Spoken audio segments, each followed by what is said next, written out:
Just ఒకటవ రాజుల గ్రంథం 290 పేజీ. ఒకటవ రాజుల గ్రంథం 11వ అధ్యాయం. ఒకటవ రాజుల గ్రంథము 11వ అధ్యాయం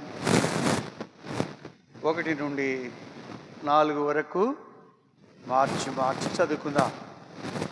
ఒకటవ రాజుల గ్రంథము 11వ అధ్యాయము 290 పేజీ. జ్ఞాపకం పెట్టుకోండి. 11వ అధ్యాయం 1 నుంచి 4 వచనాలు మార్చి చదువుకుంటాం.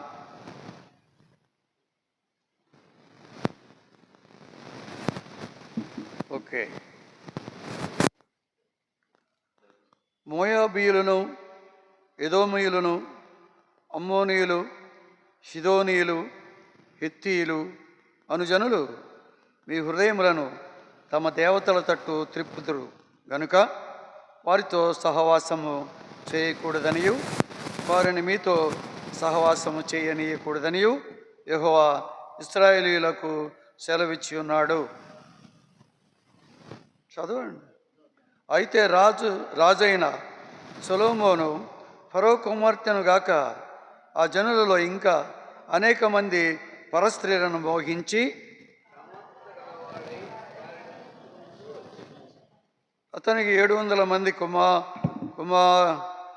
రాజకుమారులైన భార్యలను 300 మంది ఉపపత్నులను కలిగి ఉండెను. అతని భార్యలు అతని హృదయమును త్రిప్పివేసిరి.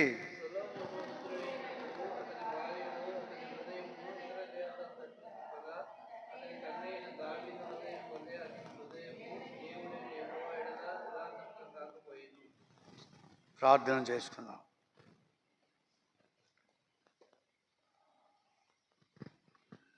కృపా కనికరము కలిగిన నమ్మకమైన స్వచ్ఛమైన దేవని పాదములకి స్తోత్రాలు. కృప కలిగిన నామములో ఇంతవరకు మమ్మలను కనికరించిన దేవుడవై సజీవుల లెక్కలో ఉంచి సజీవుడైన మా ప్రభువును శ్లాఘించి కొనియాడి కీర్తించి మహింపరచుకోవడానికి నన్ను మమ్మలను ప్రభా ఉంచిన దాన్ని బట్టి వందనాలు. ఈ సంవత్సరాంత మాసములో మమ్మలను ప్రభా తండ్రి బైబిల్ స్టడీ కొరకై సిద్ధపరిచిన దాన్ని బట్టి వందనాలు చెల్లిస్తుంటున్నాం. తీసుకువచ్చిన బిడ్డలందరిని బట్టి వందనాలు చెల్లించుకుంటున్నాం. ఇంకెవరు రాలేదో వారిని కూడా తొందర పెట్టి ప్రభా త్వరగా తీసుకుని రావాల్సిందిగా నీ సందులో సాగిలపడుతుంటున్నాం. ప్రభా నా స్వరాన్ని మీరు ముట్టి స్వస్థపరిచి బాగు చేసి బలపరిచి ధారాళముగా మాట్లాడడానికి కావలసిన కృప దయచేసి పెట్టమని సన్నిధిలో సాగిలపడుతూ ప్రభా 1వ రాజుల 11వ అధ్యాయం 1 నుంచి 4 వచనాలు చదువుకుని ఉంటున్నాం. అవి ఏమిటో మాకు తెలియదు. ప్రభా దేవా తండ్రి నీ ఆత్మ ద్వారా రాయించి ఉంచావు. అదే ఆత్మ ద్వారా ప్రభా వివరించడానికి నీ యొక్క ఆత్మ ఆవేశము, ఆత్మాభిషేకము, ఆత్మ నింపుదల, ఆత్మ ప్రభాని దేవా తండ్రి కృప అనుగ్రహించమని నీ సన్నిధిలో సాగిలపడుతూ ప్రభాని దేవ నీకు వందనాలు చెల్లిస్తూ మా రక్షణకర్త మా విమోచకుడైన యేసయ్య శ్రేష్టమైన నామములో స్తుతించి ప్రార్థించి వేడుకుంటున్నాను పరమ తండ్రి, ఆమేన్.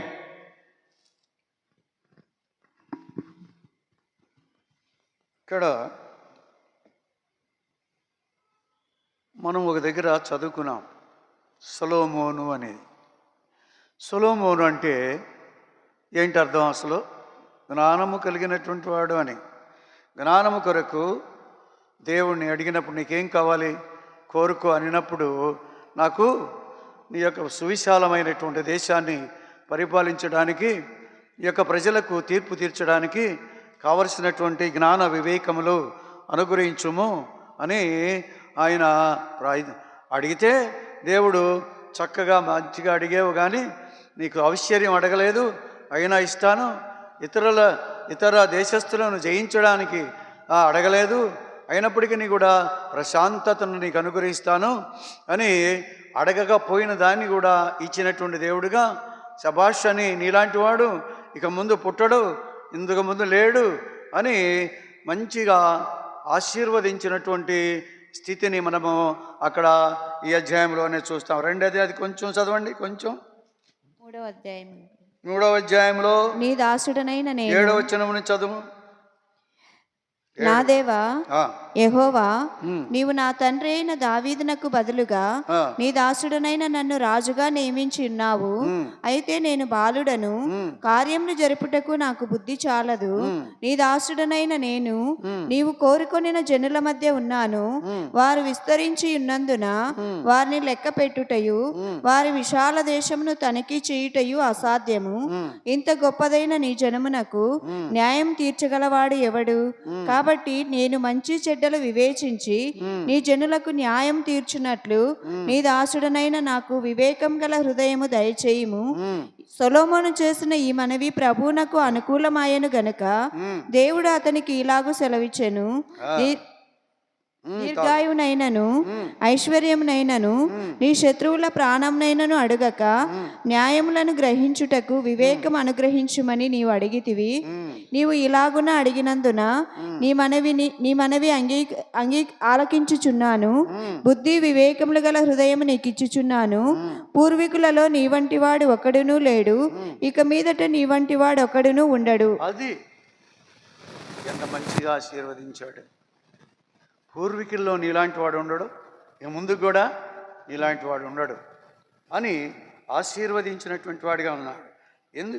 ద్విమనస్కత్వం, రెండు మనస్సు, అస్థిరత్వం.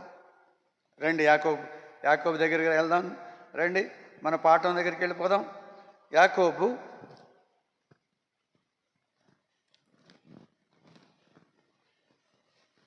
7:8 అందరం కలిసి చదువుకుందాం. 7:8 అట్టి మనుష్యుడు ద్విమనస్కుడై తన సమస్త మార్గముల యందు అస్థిరుడు గనుక ప్రభు వలన తనకేమైనా దొరుకునని తలంచుకుని రాదు. 6 కూడా చదవాలి. 6 నుంచి అయితే అతడు ఏమాత్రం సందేహింపక విశ్వాసంతో అడగవలెను. సందేహించువాడు గాలి చేత రేపబడి ఎగిరిపడు సముద్ర తరంగమును పోలి ఉన్నాడు.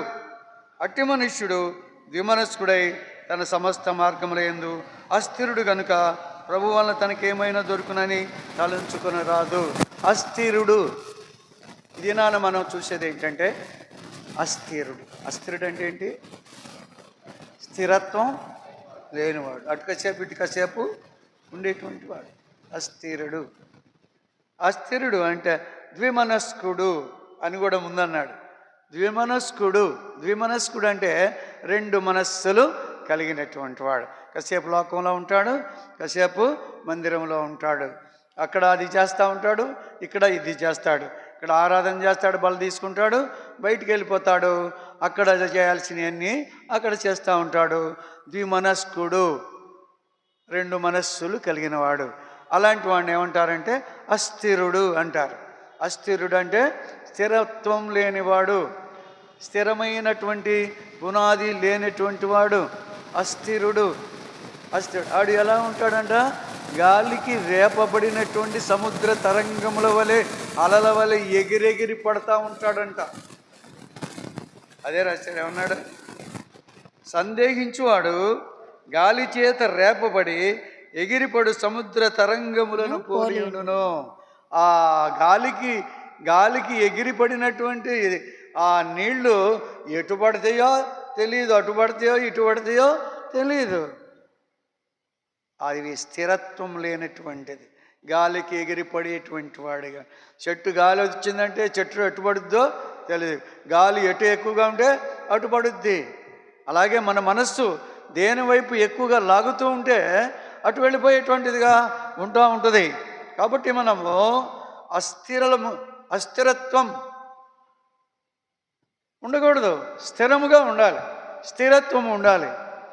అయితే స్థిరమైన మనస్సు, స్థిరమైనటువంటి బుద్ధి, ఏ సందేహము లేకుండా, అనుమానము లేకుండా, ఇంకా ఉన్నాడు అక్కడ ద్విమనస్కత్వం లేకుండా. ద్విమనస్కత్వం అంటే 2 మనస్సులు లేకుండా ఉండడమే మన యొక్క ధ్యానం. కాబట్టి ఇక్కడ మనం తీసుకున్నాం ఎవరిని తీసుకున్నాం? సొలొమోను తీసుకున్నాం. సొలొమోను తీసుకుంటే సొలొమోను మొట్టమొదట ఎలా ఉన్నాడు? దేవునికి ఇష్టడులాగా ఉన్నాడు. చాలా ఇష్టడుగా ఉన్నాడు. నువ్వు కోరుకోవాల్సింది కాదు, చక్కగా కోరావు. ఐశ్వర్యాన్ని అడగలేదు, శత్రువుల ప్రాణాన్ని అడగలేదు, సింహాసనాన్ని నువ్వు అడగలేదు. అయినప్పటికీ కూడా నేను అన్నీ ఇస్తున్నాను, అదే కాకుండా నువ్వు అడిగినటువంటి ఆ వివేచన జ్ఞానాన్ని కూడా ఇస్తున్నాను అని నీ వంటి వాడు ఉండడు, నీ వంటి వాడు రాడు, ఇంతకుముందు లేడు అని చెప్పాడు. ఎంత మంచి వాగ్దానం, ఎంత మంచి. ఎవరు చెప్పారు? పాస్టర్ గారా? దేవుడే చెప్పాడు, దేవుడే మాట్లాడాడు. దేవుడు మాట్లాడుతున్నాడు సొలొమోనుతోటి. ఎవరబ్బాయి? హృదయానుసారుడైన దావీదు యొక్క కుమారుడు. గుడి కట్టాడు, మంచి మందిరం కట్టాడు. ఎవరు? సొలొమోనే. మంచి మందిరం కట్టాడు, దేవాలయం కట్టాడు. అనేక మంది వెళ్ళి అక్కడ ఆరాధించడానికి తగినటువంటి దేవాలయాన్ని కట్టాడు. అలాంటి వాడు 11వ అధ్యాయానికి వచ్చేసరికి 3కి 11కి అంత తేడా 8 అధ్యాయాలు అయినాయి. 11వ అధ్యాయానికి వచ్చేసరికల్లా 700 మంది రాణీలను 300 మంది ఉపపత్నుల్ని ఉంచుకున్నాడంట. లోకంలో ఎక్కడన్నా ఇద్దరితోనే పడలేక సత్తన్నారు. ఒకవేళ ఎవరైనా ఇద్దరిని చేసుకున్నారనుకోండి, అటు ఇటు వాయిస్తూ ఉంటే ఏం చేస్తారు? తల నెత్తి నోరు కొట్టుకుంటూ ఉంటాడు. మరి ఈ రాజుగారు ఎలాంటి రాజు?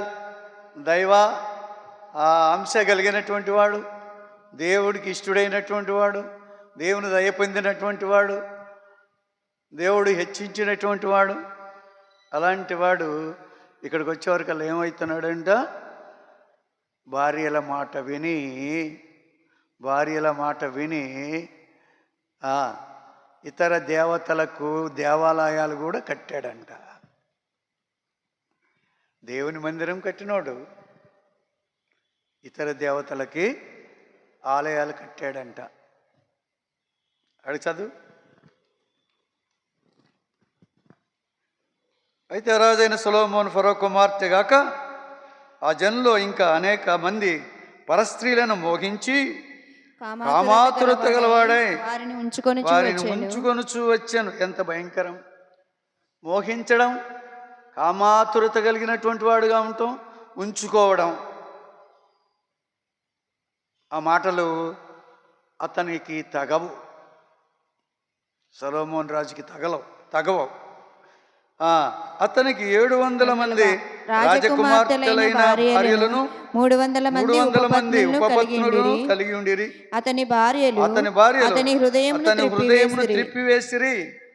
సొలొమోను వృద్ధుడైనప్పుడు అతని భార్యలు అతని హృదయమును ఇతర దేవతల తట్టు త్రిప్పగా అతని తండ్రి అయిన దావీదు హృదయము వలె అతని హృదయము దేవుడైన యెహోవా ఎడల యథార్థం కాకపోయెను. తన తండ్రి అయినటువంటి దావీదు యొక్క హృదయం యథార్థముగా ఎలాగా ఉందో ఇప్పుడు అలాగా లేదు. భ్రష్ట సంతానం అయ్యాడు, చెడు బీజం అయ్యాడు, దుర్బీజుడయ్యాడు, భ్రష్ట సంతానం అయ్యాడు.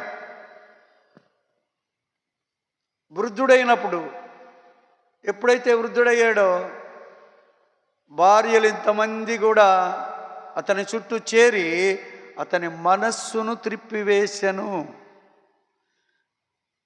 ఒకటి రక్షణ పొందడం అంటే ఏంటి? మారు మనస్సు అంటే మనస్సు మార్చుకోవడం. పాపం నుండి, శాపము నుండి, చెడ్డ అలవాట్ల నుండి, సినిమాల నుండి, షికారుల నుండి, వ్యభిచారం నుండి, అనేక రకాలైనటువంటి రీతుల నుండి, పాప సంబంధమైన వ్యాపారము నుండి అన్నిటినీ కూడా విడిచి మనస్సు మార్చుకొని వాటన్నిటిని విడిచిపెట్టి దేవునిలో జీవించడానికి ఇష్టపడటం అనేటువంటిది మారు మనస్సు మార్చుకోవడం. ఇప్పుడు మనస్సు మార్చుకున్నవాడు ఏం చేశాడు? మళ్ళీ అవతలకే మనస్సు మార్చుకున్నాడు. మనస్సు ఎవరు మార్చారు? భార్యలు మనస్సు తిప్పివేశాను. భార్యలు ఏం చేశారు?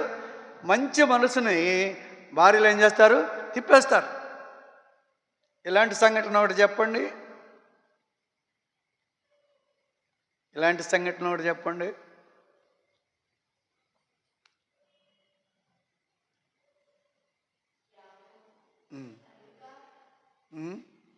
యాకోబు, అబ్రహాము భార్య. Very good. అబ్రహాము భార్య శారా ఏం చేసింది? దాసిని ఉంచుకో అన్నాడు. ఇక ఏం మాట్లాడకూడదు, అయిపోయింది, చెప్పేసి అయిపోయింది. శారా ఏం చెప్పింది? నా పాలకి పిల్లలు పుట్టట్లేదు కాబట్టి దాసిని ఉంచుకో, దాసితో పో, అప్పుడు పిల్లలు పుడతారు, ఆ పిల్లడు మన పిల్లడు అవుతాడు అన్నాడు. అబ్రాహాముకి కూడా బాధ ఉంది. నాకు ఏమిచ్చినా ఏం లాభం? నా దాసుడైనటువంటి ఎలేజరే కదా నా ఆస్తి అంతటికి కూడా కారకుడు అవుతాడు, నాకెందుకు పిల్లలు లేనికుండా చేశావు అన్నాడు. తర్వాత దేవుడు ఈ దాసిని ఇచ్చిన తర్వాత, ఇస్మాయిల్ పుట్టిన తర్వాత ఇస్తున్నాడు. వచ్చే సంవత్సరానికి ఈ సమయానికి నీ ఒడిలో పిల్లాడు ఉంటాడంటే నవ్వింది ఆవిడ. వెనకాలండి నవ్వింది, సందేహించింది. అయినప్పటికీ ఒక మాట చెప్పింది. ఏం మాట చెప్పింది? దాసితో వెళ్ళు. రెండు మనస్సులు కలిగినటువంటిదిగా ఉంది, ద్విమనస్కరం. ఇంకొక భార్యను తీసుకొచ్చి పెట్టింది, ఇంట్లో పెట్టింది. ఊరుకుందా? ఒకడు పుట్టాడు ఇష్మాయేలు, బాగానే చూసుకుంటున్నాడు. దేవుడిచ్చినోడు ఇంకోడు వచ్చాడు. ఎవరు? ఇస్సాకు. వీళ్ళిద్దరు తన్నుకోవటం చూసింది. దాసికి పుట్టినటువంటి వాడు, నాకు పుట్టినటువంటి వాడు పోట్లాడుకుంటున్నారు కాబట్టి వెంటనే దాసిని దాని కుమారుణ్ణి పంపించేయి అంది. పంపించేశాడు. ఆవిడ నుంచుకో, వాళ్ళ పంపు అనే మాటలు ఎవరన్నారు? భార్య అంది. ఆ దాసి తప్పేమన్నా ఉందా? ఆ దాసి తప్పేమన్నా ఉందా? ఏం లేదు. ఆవిడ చెప్పింది కాబట్టి ఉంది. ఎళ్ళగొట్టారు కాబట్టి వెళ్ళిపోయింది. అయినా దేవుడు వాళ్ళిద్దరిని వదలలేదు. ఎందుకని? ఇష్మాయిల్ని వదల్లా. ఎందుకని? అబ్రహాముకు పుట్టాడు కాబట్టి. అబ్రహాము సంతతిని ఆకాశ నక్షత్రములాగా, సముద్ర ఒడ్డున ఉన్న విశ్వరేణువుల్లాగా చేస్తానని చెప్పాడు ఆయన. ఆశీర్వదించాడు దేవుడు. కాబట్టి ఆ విధంగా ద్విమనస్కత్వం అక్కడ కూడా ఉంది. రెండు చంచల మనస్సులు, అస్థిరత్వం, ద్విమనస్కత్వం, ఇవన్నీ కూడా మానవుల్లో ఉంటాయి, మనలో కూడా ఉంటాయి. కాసేపు దేవుడు అంటాం, లోకంలోకి వెళ్ళిన తర్వాత లోకాశలు అన్నీ కూడా ఉంటాయి. కాబట్టి ఇలాంటి వాడు ఎవడు? రాజు. ఎవరి కుమారుడు? దావీదు కుమారుడు. రాజు అయి ఉన్నటువంటి వాడు. ఒకటా రెండా? 700 మంది రాజకుమారులను ఇచ్చి, ఆ రాజులు ఎలా ఇచ్చారు 700 మందిని? ఒకడికే 700 మంది రాజులు కుమార్తెలని తీసుకొచ్చి ఇచ్చారంట. చుట్టుపక్కల ఉన్నటువంటి రాజులందరి భార్యలు ఇక్కడే ఉన్నారు. అది చాలక 300 మందిని అప్పుడప్పుడు వచ్చిపోయే వాళ్ళని ఉపపత్నుల్ని పెట్టుకున్నాడు. భయంకరమైన పరిస్థితి. దేవుడు అంగీకరించలేదు. వాళ్ళ ద్వారా నెట్టివేయబడినటువంటి వాడుగా ఉన్నాడు.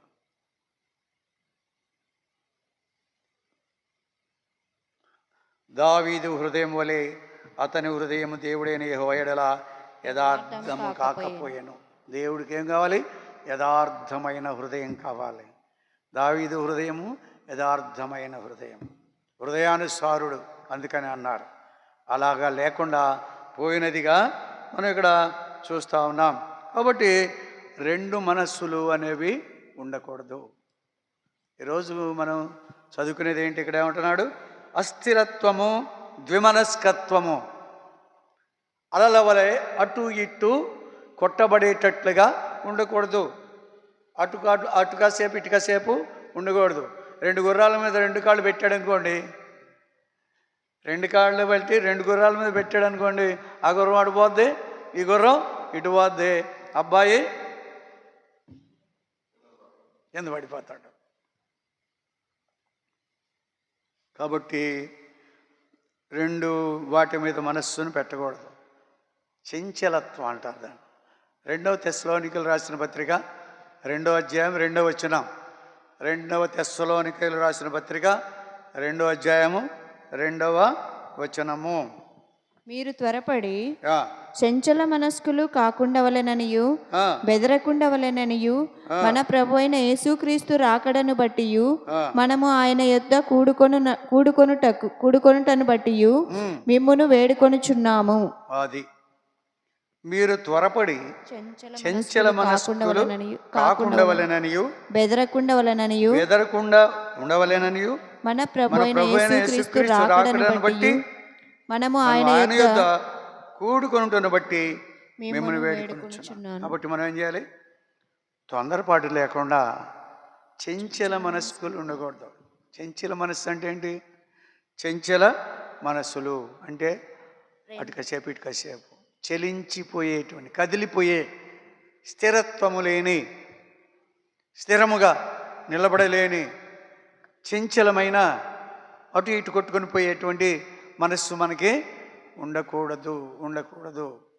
ఉండకూడదని చంచల మనస్కులు కాకుండా వలనని బెదరకుండా ఉండవాలని మన ప్రభు అయిన యేసుక్రీస్తు రాకడను బట్టి మనము ఆయన యొద్ద కూడుకుని బట్టి మిమ్మల్ని వేడుకోండి. కాబట్టి ప్రభువు రాబోతున్న దినాల్లో మనము ప్రభువు మీదే మనసు పెట్టినటువంటి వారముగా అటు ఇటు కొట్టుకొని పోకుండా ఉండాలి అనేటువంటిది మనం ఇప్పుడు నేర్పించబడుతూ ఉంటున్నాం. ఇంకో మనకు తెలిసింది ఒక మాట ఉందండి, మార్కు సువార్త బాగా వచ్చు మనకి. మార్కు సువార్త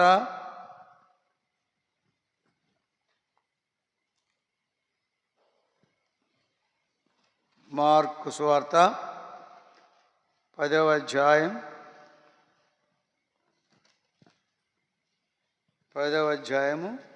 17వ వచనము. ఆయన బయలుదేరి మార్గంన పోవుచుండగా ఒకడు పరిగెత్తుకుని వచ్చి ఆయన ఎదుట మోకాళ్ళుని సద్బోధకుడా నిత్య జీవమునకు వారసుడనగుటకు నేనేమి చేయుదునని ఆయన అడిగాను. యేసు నన్ను సత్పురుషుడని ఎలా చెప్పుచున్నావు? దేవుడు ఒక్కడే గాని మరి ఎవడును సత్పురుషుడు కాడు. నరహత్య చేయవద్దు, వ్యభిచరింపవద్దు, దొంగిలవద్దు, అబద్ధ సాక్ష్యము పలకవద్దు, మోసపుచ్చవద్దు, నీ తల్లిదండ్రులను సన్మానింపుము అను ఆజ్ఞలు నీకు తెలియను కదా అని అతనితో ఆడికి తెలుసని దేవుడికి తెలుసు. ఇక అన్నీ తెలుసు కదా. అది కూడా మంచిదే, మంచోడే. రాగానే వచ్చి ఏం చేశాడు? పరిగెత్తుకుంటూ వచ్చాడు, మోకాళ్ళు వేశాడు. ఏమడిగాడు? ఆస్తి కావాలి, డబ్బులు కావాలి అడిగాడా? నిత్యజీవం కావాలన్నాడు. ఎంత మంచోడు! నిత్యజీవం కావాలని అడుగుతున్నాడు. పరిగెత్తుకుంటూ వచ్చాడు, మోకరించాడు. భక్తి కలిగినవాడు, తొందర కలిగినవాడు. నిత్యజీవం అనేటువంటిది కావాలనుకుంటున్నా. నిత్యజీవం అంటే పరలోకం కావాలన్నాడు. ప్రభు ఏం చెప్పాడు? ధర్మశాస్త్రాన్ని గురించి చెప్పాడు. అది నీకు తెలుసని నాకు తెలుసు అన్నాడు. ఇవన్నీ నీకు తెలుసని నాకు తెలుసు అంటే ఏంటి? ఇవన్నీ కూడా పాటిస్తున్నాడు అంటే ఎంత మంచోడు! ఇవన్నీ చేయట్లా, చాలా మంచోడు. అందుకతడు బోధకుడా, బాల్యం నుండి ఇవన్నీ అనుసరించుచూనే ఇంటినని చెప్పాను. యేసు అతని చూచి అతన్ని ప్రేమించి నీకు ఒకటి కొదవగానున్నది. ఏమని అడిగాడు? ప్రేమించి అనే మాట జాగ్రత్తగా వినాలి. అతన్ని ప్రేమించి ఒక మాట చెప్పాడు, నీకు ఒక్కటి కొదువుగా ఉంది అన్నాడు. అన్నీ చేస్తున్నాడు, ధర్మశాస్త్రంలో అన్నీ చేస్తున్నాడు, కానీ ఒక్కటి కొదువుగా ఉందంట. ఒక్కటి కొదువుగా ఉంది అన్నాడు. ఏమన్నాడు? నీకు ఒకటి కొదవగానున్నది, నీవు వెళ్ళి నీకు కలిగినవన్నీ అమ్మి బీదలకిమ్ము, పరలోకమందు నీకు ధనం కలుగునని నీవు వచ్చి నన్ను వెంబడించుమని చెప్పాను. 2 చెప్పాడు. నీ ఆస్తి అంతా అమ్మాయి, నీకు కావాల్సిందేంటి? నిత్యజీవం. నిత్యజీవం అంటే ఏంటి? నిత్యము జీవించటమే, చావడం లేకుండా బతకాలి, నిత్యము బ్రతికాలి. ఈ ప్రపంచంలో నిత్యం బతికేవాళ్ళు ఎవరైనా ఉన్నారా? ఒక్కడు లేరు, అందరూ చచ్చిపోవాల్సిందే. మరి నిత్యము బ్రతికేది ఎక్కడ? పరలోకంలోనే. నిత్యము బ్రతికేది నరకంలో కూడా. నరకంలో ఎక్కడ? అగ్నిలో కాలుతూ బతకాలి. పరలోకములో శాంతి సమాధానము కలిగి కిరీటం పెట్టుకొని సింహాసనం మీద కూర్చుని అక్కడ ఏలికత్వం చేసేటువంటిది ఇది నిత్యమే, అది నిత్యమే. అయినా సుఖపడేటువంటిది కావాలి అని కోరుకున్నాడు. కానీ ధనవంతుడు, బాగా ధనవంతుడు, ఇప్పుడు మనసులు 2 అయినాయి. దీమనస్కత్వం. నీ ఆస్తిని అమ్మి పేదలకిచ్చి నన్ను వెంబడించు, పేదలకిచ్చి నన్ను వెంబడించు. ఇది అక్కడ వచ్చినటువంటి కష్టం. అతనికి ఇష్టం లేదు ఆ మాట. ఆస్తి అంతా అమ్మితే నేనేమైపోవాలి? నిత్యజీవం కావాలనుకుంటే ఆస్తి అక్కర్లేదు. ఈ రెండింటి తేల్చుకో. ద్విమనస్కత్వం, 2 మనస్సులు కలిగినటువంటి పరిస్థితి, చంచలత్వం ఆ దాంట్లోనే ఉంది. కాబట్టి నీకు నిత్యజీవం కావాలా, నీ ఆస్తి కావాలా? తేల్చుకో అన్నాడు. ఏం చేశాడు? నిత్యజీవం వద్దులే, ఆస్తే కావాలి అని వెళ్ళిపోయాడు. చచ్చిపోయేటప్పుడు ఏమైనా తీసుకెళ్తాడా? చనిపోయేటప్పుడు ఏమైనా తీసుకెళ్తాడా? చచ్చిపోయినప్పుడు ఎక్కడికి వెళ్తాడు? నిత్యజీవం లేకపోతే నిత్య నరకానికి వెళ్తాడు. నిత్య నరకమే అది కూడా, అది నిత్యమే. నిత్య నరకానికి వెళ్తాడు. ఏదో 4-5 సంవత్సరాలు అగ్నిలో కాలటం అయితే పర్వాలా, అలాంటిది కాదు. ఇది నిత్యము కాలాల్సిందే, నిత్యము జీవించాల్సిందే. నిత్య జీవాన్ని వదులుకున్నాడు. ఎంత ఆశపడ్డాడో, ఎంత పరుగులు తీశాడో, ఎంత మోకరించాడో, ఎంత చక్కగా అడిగాడో, ఎంత మంచి పద్ధతి కలిగిన వాడో, అలాంటి వాడిని సైతము ధనము మోసకరము. ధనము అనేటువంటిది చాలా భయంకరమైనటువంటిది. రేపు ఇవాళ ఎక్కడ ఉంటుంది, రేపు ఇంకో దగ్గరికి వెళ్ళిపోతూ ఉంటుంది. చేతులు మారుతూ ఉంటుంది, రకరకాల చేతులు. ఇందాక నేను డబ్బులు లెక్కేస్తుంటే తుమ్ములు వస్తున్నాయి నాకు. దానిలో ఇది ఉంటుంది, డస్ట్ అది ఉంటుంది. చేతులకి బ్లౌజులు వేసుకుని డబ్బులు లెక్క పెట్టాలి. లేకపోతే దాంట్లో చాలామంది రకరకాల మనుషుల చేతులు దాన్ని పడతాయి, దాని మీద డబ్బే జబ్బే. కాబట్టి మనము ఏం చేయాలంటే చంచల మనస్సు కాదు. ఇప్పుడు వచ్చింది ఏంటంటే నిత్యజీవం కావాలా, ఆస్తి కావాలా, రెండింటి మీద మనసు ఉంది. అయితే నిత్యజీవాన్ని విడిచిపెట్టాడు. అనుకున్నాడు ఏమనుకున్నాడు? నా వెంబడించు అన్నాడు, నా వెంట్రా అన్నాడు. ఆయన ఎలాంటి వాడు? సన్యాసి లాంటి వాడు. ఆయనకి ఏమైనా ఆస్తిపాస్తులు ఉన్నాయా? నక్కలకు గొర్రెలు ఉన్నవి, ఆకాశ పక్షులకు గూళ్ళు ఉన్నాయి, మనిషి కుమారుడు తలవాల్చుకోవడానికి స్థలం లేదు. అంటే అర్థం ఏంటి? ఆకాశ పక్షుల కంటే నీచుడిగా తక్కువవాడు, నక్కల కంటే తక్కువవాడు. ఈయనంటూ పోయి నేనేం చేయాలి అనుకున్నాడేమో. ఆస్తి ఉంటే సుఖంగా బతకొచ్చు అని తినుము త్రాగము సుఖించుము అని చెప్పుకోవచ్చు అని ఆస్తిని ఆశించి దుఃఖపడుతూ వెళ్ళాడంట. ఎందుకు దుఃఖము? నిత్య జీవము పోగొట్టుకుంటున్నానే అనే బాధ ఉంది, ఆస్తిని వదలలేని పరిస్థితి ఉంది. 2 తలంపుల మధ్య కొట్టు మిట్టాడుతున్నాడు. అటు పోవాలో ఇటు పోవాలో అర్థం కావట్లేదు, అలాంటి పరిస్థితి. అందుకని అన్నాడు ఇక్కడ, జాగ్రత్తగా ఉండాలి అంటున్నాడు. జాగ్రత్తగా ఉండాలి. 2 తలంపులు మనకెప్పుడు కూడా పనికిరావు. యోహాను సువార్త ఇది కూడా తెలుసు మనకి. యోహాను సువార్త 21, యోహాను సువార్త 21:3. సీమోను పేతురు, నేను చేపలు పట్టబోదునని వారితో అనగా వారు, మేమును నీతో కూడా వచ్చేదమనిరి. చాలు. పేతురు అన్నాడు.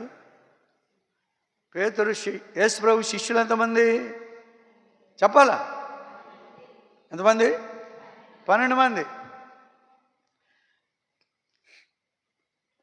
వాళ్ళలో పేతురు తొందరపడేటువంటి వాడు, మాట్లాడకూడదు, తొందరపడేటువంటి వాడు. పేతురు తొందరపడేవాడు. ఏం చెప్పాడు ప్రభువు? నేను మిమ్మల్ని మనుష్యులను పట్టు జాలర్లుగా చేస్తాను రండి అని చెప్పాడు. వలలు వదిలేశారు, సముద్రాన్ని వదిలేశారు, చేపలను వదిలేశారు, తల్లిదండ్రులను వదిలేశారు, ఓడలను వదిలేశారు, పడవలను వదిలేశారు. అన్నీ వదిలేసి ఆయన వెంట వచ్చారు. ఆయన అంటే వచ్చారు, రమ్మంటే వచ్చారు వీళ్ళు. ధనవంతుడిని రమ్మంటే వెళ్ళిపోయాడు. ధనవంతుడిని రమ్మంటే వెళ్ళిపోయాడు. వీళ్ళు రమ్మంటే వచ్చారు. అన్నీ వదిలేసి, అబ్రహాంలాగా అన్నీ వదిలేసి వెంబడించాడు. వచ్చేసారు. వచ్చారు, మంచిదే. యేసుప్రభు చనిపోయాడు, తిరిగి లేచాడు, తిరిగి వెళ్ళిపోయాడు. ఇప్పుడు ఆయన లేడు. లేకపోయేసరికల్లా వీళ్ళకేమి, పేతురికేం బుద్ధి పుట్టిందంటారా? ఆయన ఏం లేకపోయా, ఆయన చచ్చిపోయి లేచి వెళ్ళిపోయాడు. మనం ఏం చేద్దాం? రండి చేపలు పడదాం అన్నాడు. 2 మనస్సులు ఉన్నాయి ఇక్కడ. ఏంటి? మనుష్యులను పట్టవలసినటువంటి వాళ్ళు ఎక్కడికి వెళ్తున్నారు? చేపలు పడతానికి వెళ్తున్నారు. 2 మనస్సులు. దేవుడు చెప్పింది ఏంటి? మనుష్యుల్ని పట్టమని. మన మనస్సు చెప్పేది ఏంటి? చేపలను పట్టమని. తిందము తాగము చూకించము. చేపలు పట్టడానికి ఏమన్నాడు వాళ్ళని? నేను చేపలు పట్టబోదునని వారితో అనగా, నేను చేపలు పట్టబోతున్నానని వారితో అనగా వారు, మేమును నీతో కూడా వచ్చేదమనేది.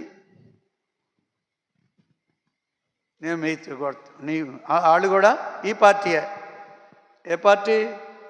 దేవునికి ఇష్టం లేని పార్టీ. దేవునికి ఇష్టము లేని పని చేసే పార్టీ. బాగానే వచ్చారు, అందరూ వచ్చారు, చేపలు పడుతున్నారు. రాత్రి అంతా పట్టారు, ఒక్క చేప పడలా. అప్పుడు ప్రభు వచ్చాడు వాళ్ళ దగ్గరికి. 5 యేసు పిల్లలారా భోజనం నాకు మీ యొద్ద ఏమైనా ఉన్నదా అని వారిని అడుగగా, లేదని వారు ఆయనతో చెప్పిరి. అప్పుడు ఆయన, దోణి కుడి ప్రక్కను వల వేయుడి, మీకు దొరుకునని చెప్పాను. గనుక వారు అలాగూ వేయగా చేపలు విస్తారముగా పడినందున వల లాగలేకపోయిరి. అది ఏమన్నాడు? ఏమని పిలిచాడు వాళ్ళని? పిల్లలారా అని పిలిచాడు. మనమైతే ఏం చేస్తాం? బుద్ధి ఉందంటారా మీకు? నేను చెప్పింది ఏంటి, మీరు చేసేదేంటి? మనుషులను బట్టే జాగ్రత్తగా చేయాలని నేను చెప్తే ఇదేంటిరా చేపలు పడుతున్నారు, వచ్చి చేపలు వద్దనే కదా నన్ను వెంబడించారు, అన్నీ వదిలేశారు కదా, మళ్ళీ చేపలకు వచ్చారేమి? కక్కిన కూటికి వాంతికి ఆశపడాడు. కుక్క తన వాంతికి ఆశపడినట్లుగా కడగబడిన పంది మళ్ళీ వెళ్ళి బురదలో పడినట్లుగా మళ్ళీ వెనకొచ్చేసారా? పూర్వం చేపలు పట్టేవాళ్ళు నా దగ్గరికి వచ్చిన తర్వాత మానేశారు. నేను చచ్చిపోయి లేదు వెళ్ళిపోయిన తర్వాత నేను రాననుకున్నారా, లేననుకున్నారా? పిల్లలారా, తినటానికి ఏమన్నా ఉందా? తెలుసా ఆయనకి?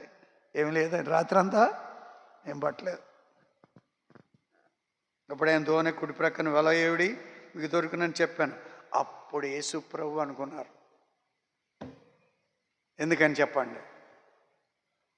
యేసు ప్రభు అని అప్పుడు అనుకున్నారు. ఎవరు చెప్తారు?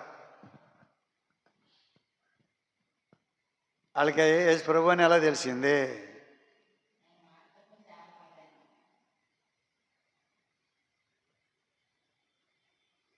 రండి,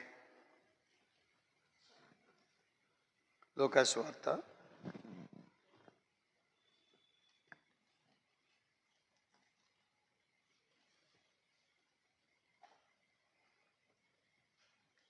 5వ అధ్యాయము 4 నుంచి. ఆయన బోధించుట చాలించిన తర్వాత 5వ అధ్యాయం 4 నుంచి. ఆయన బోధించుట చాలించిన తర్వాత నీవు దోనెను లోతునకు నడిపించి చేపలు పట్టుటకు మీ వలలు వేయుడని సీమోనుతో చెప్పగా సీమోను, ఏలినవాడా, రాత్రి అంతయు మేము ప్రయాసపడితిమి గాని మాకేమీ దొరకలేదు. అయినను నీ మాట చొప్పున వలలు వేతునని ఆయనతో చెప్పెను. వారు అలాగూ చేసి విస్తారమైన చేపలు పట్టిరి. అది రాత్రంతా ప్రయాసపడ్డారు. ఇక్కడ అప్పుడు చెప్పాడు, కుడి ప్రక్కన వేయండి వలని. ఇది జ్ఞాపకం వచ్చింది వాళ్ళకి. ఇక్కడ చెప్పిన మాట అక్కడ జ్ఞాపకం వచ్చింది. రాత్రంతా పడుతున్నారు. రాత్రులు వలేస్తారు. రాత్రంతా పడ్డారు, ఒక్కడ పడలేదు. కుడి ప్రక్కన వలవేయండి అన్నప్పుడు ఇక్కడ ఒకసారి అంతకుముందు చెప్పాడు ఆ మాట వేసి. అప్పుడు అనుకున్నారు, ఏమనుకున్నారు? వారు అలాగూ చేసి విస్తారమైన చేపలు పట్టిరి. ఇక్కడికి రావాలి అప్పుడు వెంటనే. పిల్లలారా, భోజనం మనకి ఏమైనా ఉన్నదా అని ఆయన అడిగాను. లేదని వారితో చెప్పారు. అప్పుడు ఆయన దోనె కుడి ప్రక్కన వలవేయుడి మీకు దొరుకునని చెప్పాను కనుక వారు చేయగా చేపలు విస్తారముగా పడినందున లాగలేకపోయారు. ఇప్పుడు మీకు అర్థమయ్యింది ఏంటి? నాకు కావాలి. దీంట్లో మీకు అర్థమైంది ఏమన్నా ఉందా? రాత్రంతా చేపలు పట్టారా? చేపలు వేసారా లేదా? ఈయన చెప్పిన తర్వాత పడ్డాయి. దీంట్లో అర్థమైంది ఏంటి మీకు? చేపలకు చెప్పాడు దేవుడు, చేపలారా వాళ్ళు వలేస్తున్నారు, మీరందరూ వాళ్ళ దగ్గరికి వెళ్ళండి అని చేపలకు చెప్పాడు. చేపలన్నీ వాళ్ళ దగ్గరికి వచ్చినాయి. చేపలన్నా వింటున్నాయి కానీ మాట దేవుని శిష్యులైనటువంటి 12 మంది శిష్యుల్లో వీళ్ళు మాట వింటలేదు. ఓ చేప, యోనాను మింగేసింది. ఆడికి ఏమవ్వకూడదు, నవ్విలేవు,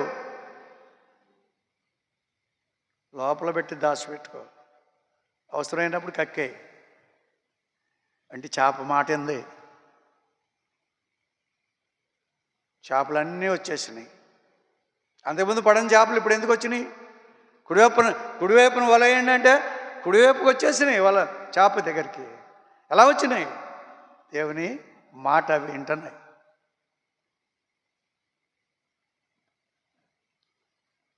పడకపోవటానికి కారణం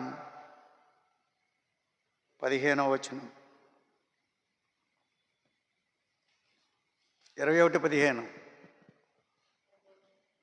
వారు భోజనం చేసిన తర్వాత యేసు సీమోను పేతురుని చూచి, యోహాను కుమారుడవైన సీమోను, వీరికంటే నీవు నన్ను ఎక్కువగా ప్రేమించుచున్నావా అని అడుగగా, చాలు, సీమోను కుమారుడైన యోహాను కుమారుడైన సీమోను, వీరికంటే నన్ను ఎక్కువ ప్రేమించుచున్నావా? వీరికంటే అండి, అక్కడ ఇంగ్లీష్ బైబిల్లో ఉంది వీటికంటే అని. వీటికంటే నన్ను ఎక్కువగా ప్రేమిస్తున్నావా? వీటికంటే చేపల కంటే, వల కంటే, సముద్రం కంటే, పడవల కంటే, వీటన్నిటికంటే నన్ను ఎక్కువగా నువ్వు ప్రేమిస్తున్నావా?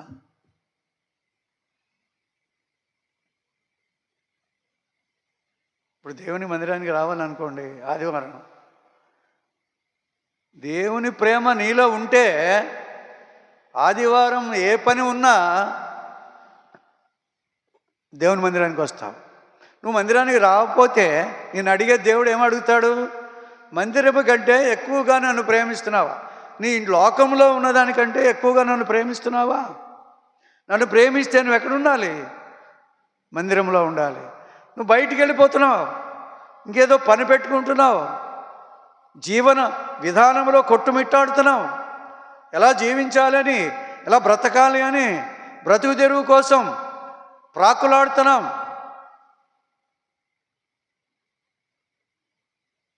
నువ్వు నిజముగా దేవుని ప్రేమిస్తున్నావా? వీటన్నిటికంటే ఎక్కువగా నన్ను ప్రేమిస్తున్నావా?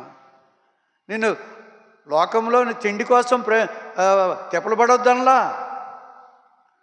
నువ్వు పని తినటానికి ఏదో ఒకటి చేసుకో.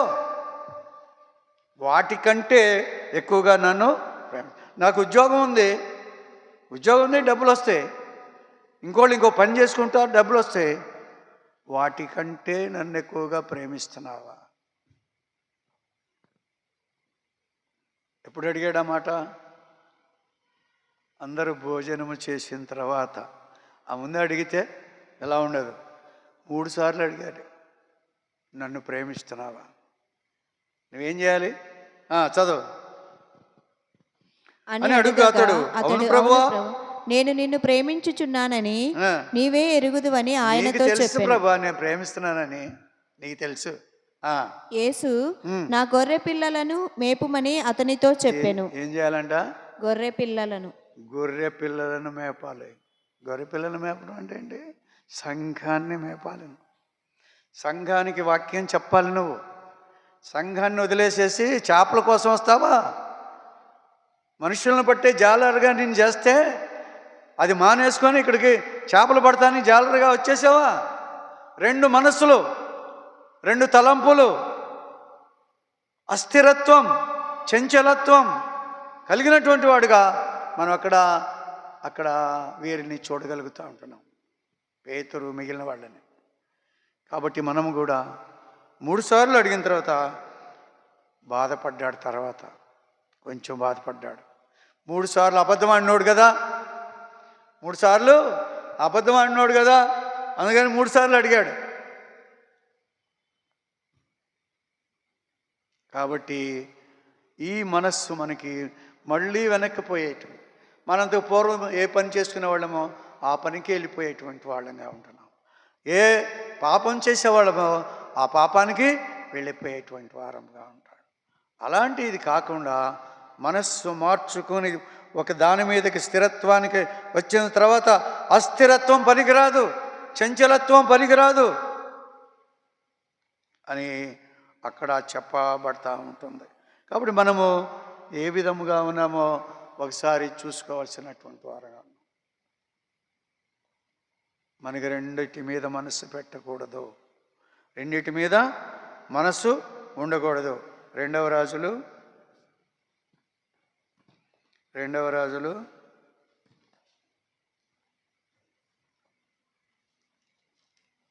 ఇది కూడా మనకు బాగా తెలుసు. 5వ అధ్యాయం 20వ వచనం. అంతటా దైవజనుడైన ఎలీషాకు సేవకుడగు గెహాజీ సిరియనుడైన ఈ నయమాను తీసుకొని వచ్చిన వాటిని అంగీకరించుటకు నా యజమానునికి మనస్సు లేకపోయెను గాని యెహోవా జీవముతోడు నేను పరిగెత్తుకొని పోయి అతన్ని కలుసుకొని అతని యొద్ద ఏదైనాను తీసుకొందునని నయమానును కలుసుకొనుటకై పోవుచుండగా నయమాను కుష్ఠరోగం కలిగిన వాడు. కుష్ఠరోగం పోద్దని ఆ చిన్నపిల్ల చెప్తే, భార్య మాటని చిన్నపిల్ల భార్యకి చెప్తే, భార్య నయమానుకి చెప్తే, నయమాను రాజుకు చెప్తే, రాజు ఈ యొక్క రాజుకి ఇశ్రాయేల్ రాజుకి చెప్పాడు. అక్కడికి వచ్చాడు. ఇక్కడ ఎవరో ఎలీషా గారు ఉన్నారంట. ఆయన లోపలే ఉన్నాడు, బయటికి రాలి. ఎవరో వచ్చారండి మీకోసం, కుష్ఠరోగంతో ఉన్నాడు, అది పోవాలంట. పోయి యోర్దాను నదిలో 7 సార్లు మునగమని చెప్పండి అన్నాడు. ఈ కోపం వచ్చింది. సైన్యాధ్యక్షుడు చాలామందిని కత్తివాతతో చంపాడు. సైన్యాధ్యక్షుడు ఇదేంటి బయటకు వచ్చేసి ఏదో మండలు తీసుకొని మంత్రాలు తంత్రాలు చేసి అది చేసి ఇది చేసి కుష్ఠరోగాన్ని తీసేస్తాడు కావాలా అనుకున్నాను. నేను లోపలే ఉండి నేనంటే లెక్క లేకుండా యోర్దాను నదికి పోయి 7 సార్లు మునగమని చెప్తాడా? పద వెళ్దాం అని బయలుదేరాడు. ఒక దాసుడు అన్నాడు, ఆయన చెప్పింది కష్టమైన పని కాదు కదండి, 7 సార్లు మునగమన్నాడు కానీ 7 లక్షలు దమ్మని లేదు కానీ నిన్ను 7 సార్లు మునగమన్నాడు నదిలో, మునిగితే పోలే అంటే ఈ యొక్క దాసుడు మాట విన్నాడు. అక్కడ పని మనిషి మాట కూడా విన్నాడు. ఈయన పోయి మునిగాడు.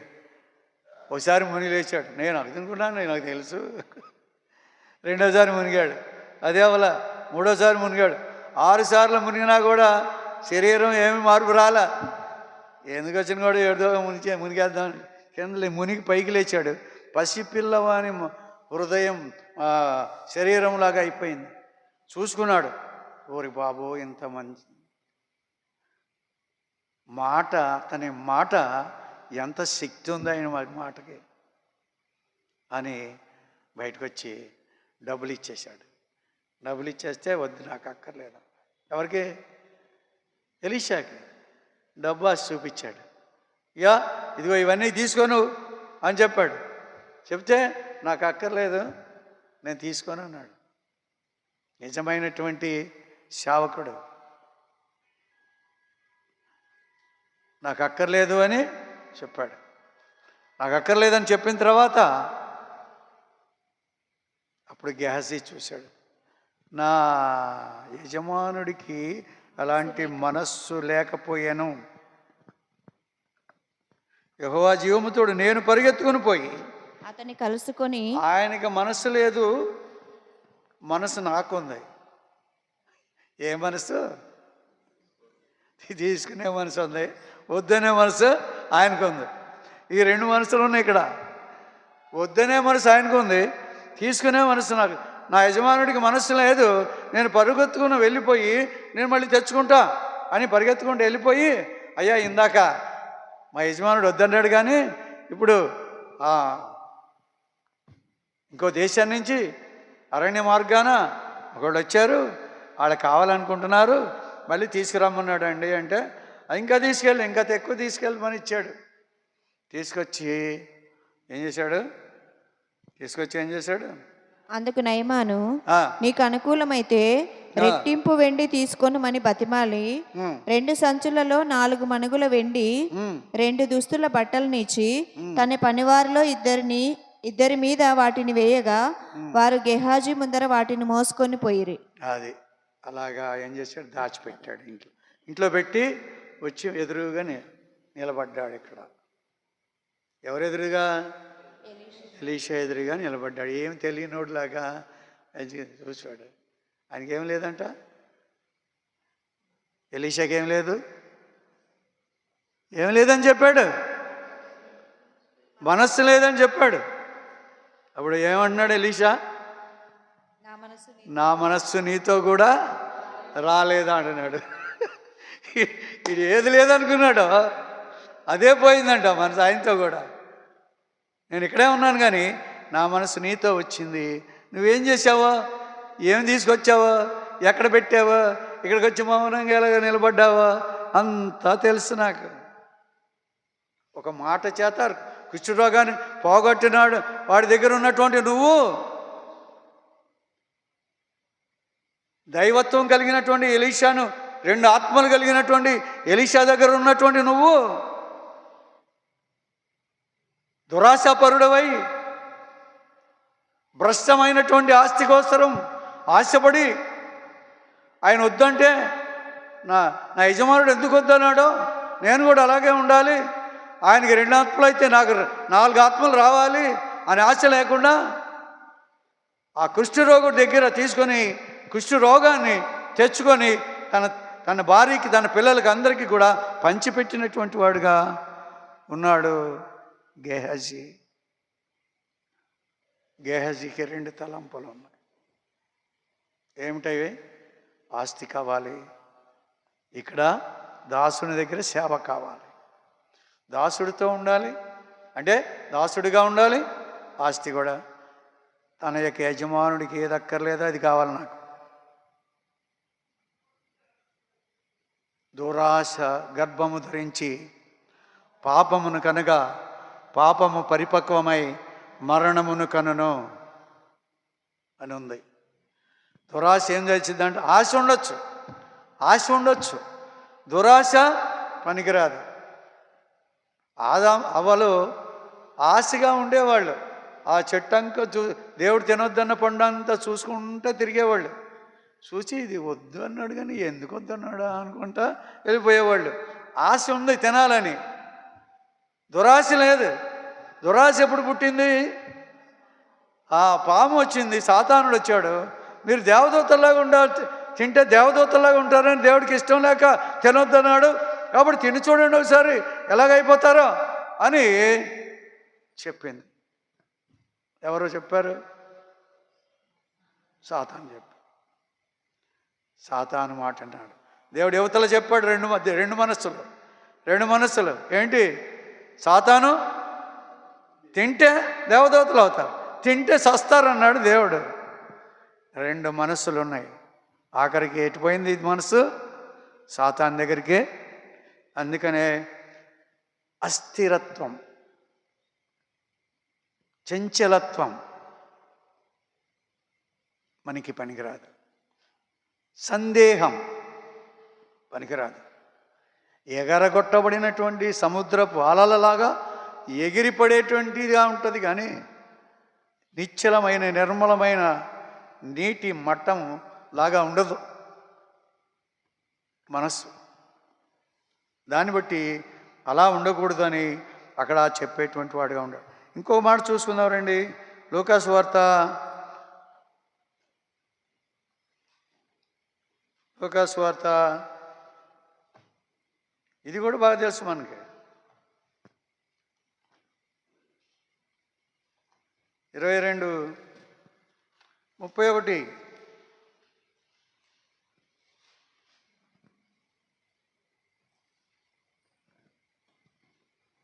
సీమోను సీమోను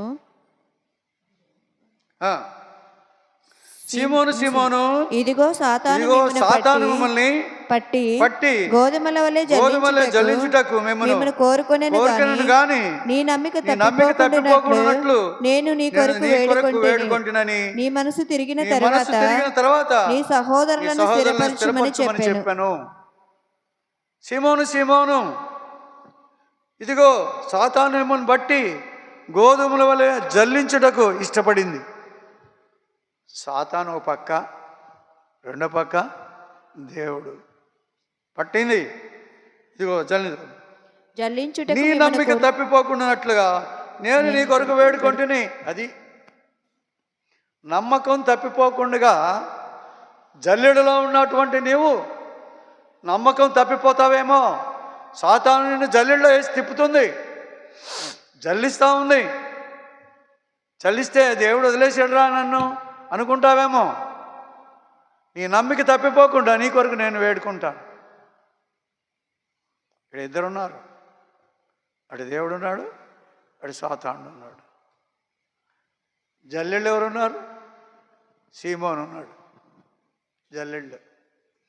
ఈ జల్లెల్లో ఉన్నవాడికి నమ్మకం పోకుండా ఉండాలని దేవుడు ప్రార్థన చేస్తున్నాడు, కష్టపెట్టాలని సాతానుడు కోరుకుంటున్నాడు. ఇలాగా రెండు తలంపుల మధ్య ఉండినటువంటి పరిస్థితి మనం చూస్తూ వస్తున్నాం. కాబట్టి ఎప్పటికీ కూడా రెండు తలంపులు, ద్విమనస్కత్వం కానీ స్థిరమైన మనస్సు ఒకదాని మీద ఉంచి దానిలోనే ఎదిగి ఫలించేటవిధంగా ఉండాలి. కానీ అటొక గంతు ఇటొక గంతు వేసేటువంటి వారముగా మనము ఉండకూడదు. కాబట్టి ఆ విధంగా మనం ఉండటానికి ప్రయత్నం చేయాలి. సామెతలు 30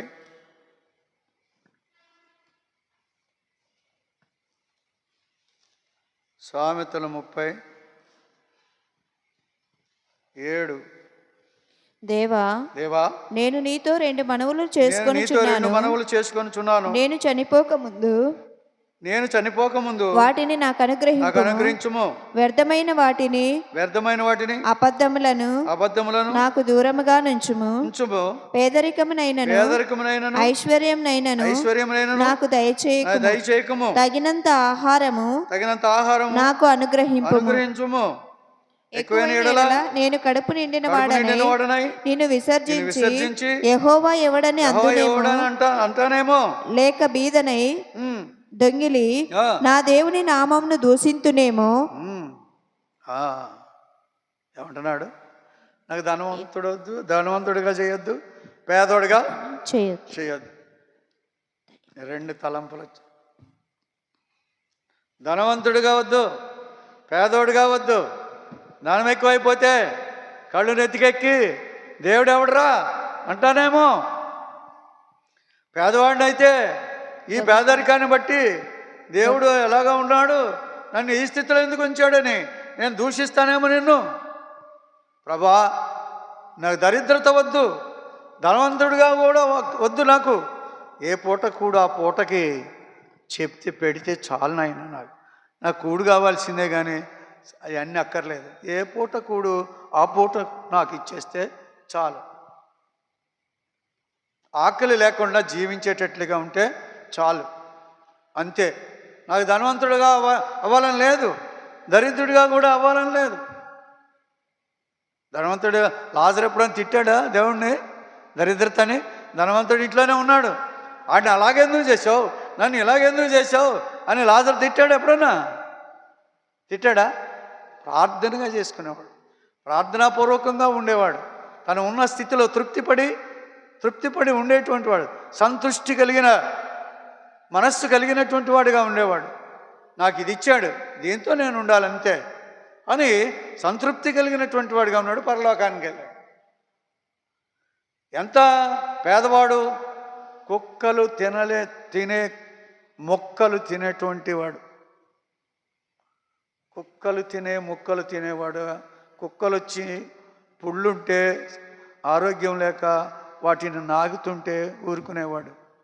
అలాంటి దీన దశలో పారేసిన వాటిని ఏరుకుని తినే దరిద్రత కలిగినటువంటి, మన దరిద్రత కాదు, పారేసిన ఏరుకుని తినే దరిద్రత కలిగినటువంటి వాడు. దేవుణ్ణి మాత్రం విడిచిపెట్టలేదు.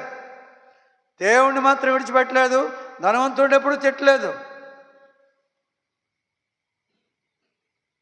ఎందుకనగా ఆ స్థితిలో ఎందుకు ఉంచావు, నన్ను ఈ స్థితిలో ఎందుకు ఉంచావు దేవా అని అనలే. చనిపోయిన తర్వాత తెలిసింది ఎవరు ధనవంతుడో. వాడు ధనవంతుడో ఈయన ధనవంతుడో చనిపోయిన తర్వాత తెలిసింది. అబ్రాహాము రొమ్మున అనుకున్నటువంటి వాడుగా ఉన్నాడు. అది కాదు, నిజమైనటువంటి భక్తి విశ్వాసములు కలిగినటువంటి వాడుగా మనం అక్కడ చూస్తున్నాం. ఏంటి వాళ్ళు మనం నేర్చుకున్నది ఏంటి?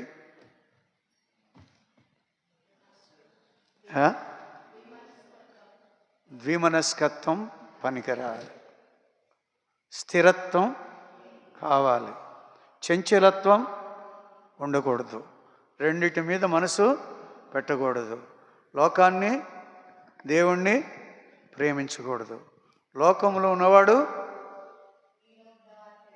నీలో ఉన్నవాని కంటే లోకంలో ఉన్నవాడి కంటే నీలో ఉన్నవాడు గొప్పవాడు. లోకంలో ఒకడు ఉన్నాడు సాతానుడు, వాడికంటే నీ గొప్పవాడు నీలో ఉన్నవాడిని వదిలేసి లోకంలో ఉన్నవాడిని నీలో పెట్టుకుంటే రెండు మనసులు ఎప్పుడు కలుగుతాయి? అలా ఉండటానికి వీల్లేదు. నువ్వు పట్టుకున్న దాన్ని గట్టిగా చేపట్టాలి. పాట ఏంటి? నీకు కలిగిన దానిని చేపట్టుము, జార విడచెదవేమో జాగ్రత్త పడు, జార విడచెదవేమో జాగ్రత్త పడు. నీకు కలిగింది ఒకటి ఉంది, నీకు ఒకటి కలిగి ఉంది, రక్షణ పాత్ర. జారిపోతే ఒక్కలై చెక్కలై ముక్కలైపోద్ది. నీ రక్షణ పాత్రని భద్రంగా కాచుకొని దాచుకొని భద్రపరుచుకొని ఉండవలసినటువంటి పరిస్థితి మనకు ఉంది. కాబట్టి ఎట్టి పరిస్థితిలో నీకు కలిగిన దాన్ని జాగ్రత్తగా ఉంచుకోవడానికి ఆ వెలిచూపులు కాకుండా, వెలిచూపుల వలన కాకుండా విశ్వాసం అనేటువంటి దృఢమైనటువంటి చూపుల వలన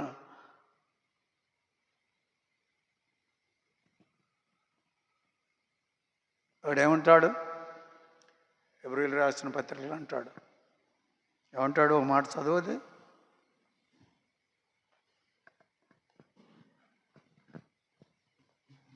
ఇంత గొప్ప సాక్షి సమూహము మేఘము వలె మనలను ఆవరించి ఉన్నందున మనము కూడా ప్రతి భారమును సులువుగా చిక్కులుబెట్టు పాపమును విడిచిపెట్టి విశ్వాసమునకు కర్తయు దానిని కొనసాగించువాడునైన యేసు వైపు చూచుచు మన ఎదుట ఉంచబడిన పందెములో ఓపికతో పరిగెత్తుదము. ఎలా చూస్తూ? యేసు వైపు చూచుచు. మన చూపులు ఎక్కడ ఉండాలి? యేసు వైపు చూచుచు పందెపు రంగములో ఓపికతో పరిగెత్తాలి. నిర్లక్ష్య పెట్టి, ఏమిటి నిర్లక్ష్య పెట్టి? ఆయన తన ఎదుట ఉంచబడిన ఆనందం కొరకై అవమానమును నిర్లక్ష్య పెట్టి సిలువను సహించి దేవుని సింహాసనం యొక్క కుడిపార్శ్వమున ఆసీనుడై ఉన్నాడు. కాబట్టి మనము కూడా దేవుని యొక్క కుడిపార్శ్వమున కూర్చొని ఉండాలంటే వీటన్నిటిని విడిచిపెట్టవలసినటువంటి స్థిర మనస్సు, చంచలత్వం లేకుండా, అస్థిరమైనటువంటి వాళ్ళం కాకుండా స్థిరముగా 92వ వచనంలో 13 ఏమంటాడు? 92:13 దేవుని మందిరములో నాటబడినటువంటి వారై ఏమంటున్నాడు? దేవుని మందిరములో నాటబడినటువంటి వారుగా ఫలించాలంటున్నాడు. యెహోవా మందిరంలో నాటబడిన వారై వారు మన దేవుని ఆవరణములలో వర్ధిల్లుదురు. అది దేవుని ఆలయములో వర్ధిల్లాలంటే ఎక్కడ నాటబడాలి? దేవుని మందిరములో, యెహోవా మందిరములో నాటబడితే తప్ప మనము వర్ధిల్లలేము. కాబట్టి మందిరమా లేకపోతే లోకమా, ఈ రెండిటి మధ్య కొట్టుమిట్టాడి దేవుని మందిరాన్ని పోగొట్టుకోకుండా, వాక్యాన్ని పోగొట్టుకోకుండా, ప్రార్థన పోగొట్టుకోకుండా, సహవాసాన్ని పోగొట్టుకోకుండా, బలను పోగొట్టుకోకుండా దేవుని కొరకు జీవించేటువంటి వారముగా స్థిరపడి బలపడి భద్రపరచబడాలని ఆశిస్తూ దేవుని కృపతో జ్ఞాపకం చేసుకొని మీరందరినీ కూడా దేవుడు ఆశీర్వదించినట్లుగా ప్రార్థన చేసుకుందాం.